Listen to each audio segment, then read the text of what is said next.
بسم اللہ الرحمن الرحیم۔ رسول اللہ صلی اللہ علیہ وآلہ وسلم نے ارشاد فرمایا، بلند آواز سے قرآن پڑھنے والا علانیہ صدقہ کرنے والے کی طرح ہے، جبکہ آہستہ قرآن پڑھنے والا چھپا کر صدقہ کرنے والے کی طرح ہے۔ رسول اللہ صلی اللہ علیہ وآلہ وسلم نے ارشاد فرمایا، اللہ نے اتنی توجہ سے کسی چیز کو نہیں سنا جتنا اس نے نبی کو ترنم کے ساتھ قرآن پڑھتے ہوئے توجہ سے سنا ہے۔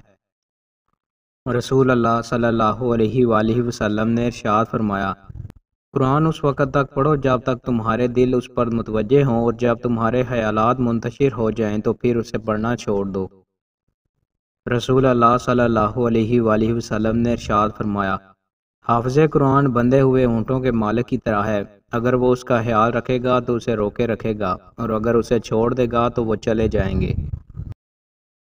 رسول اللہ صلی اللہ علیہ وآلہ وسلم نے ارشاد فرمایا، کسی کے لیے یہ کہنا بہت ہی برا ہے کہ میں فلاں آیت بھول گیا ہوں، بلکہ یوں کہے مجھے بلا دی گئی ہے۔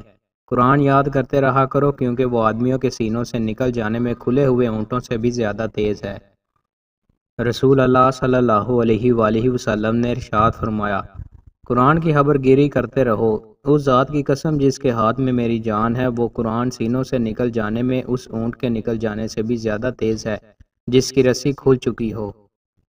رسول اللہ صلی اللہ علیہ وآلہ وسلم نے ارشاد فرمایا، بے شک سورج اس حال میں طلوع ہوتا ہے کہ شیطان کے سینگ اس کے ساتھ ہوتے ہیں، پس جب وہ بلند ہو جاتا ہے تو وہ اس سے الگ ہو جاتے ہیں، پھر جب وہ برابر ہو جاتا ہے تو وہ اس سے آ ملتے ہیں، پس جب وہ ڈال جاتا ہے تو پھر الگ ہو جاتے ہیں، اور جب وہ غروب کے قریب ہوتا ہے تو وہ پھر اس کے ساتھ آ ملتے ہیں، اور جب غروب ہو جاتا ہے تو وہ الگ ہو جاتے ہیں۔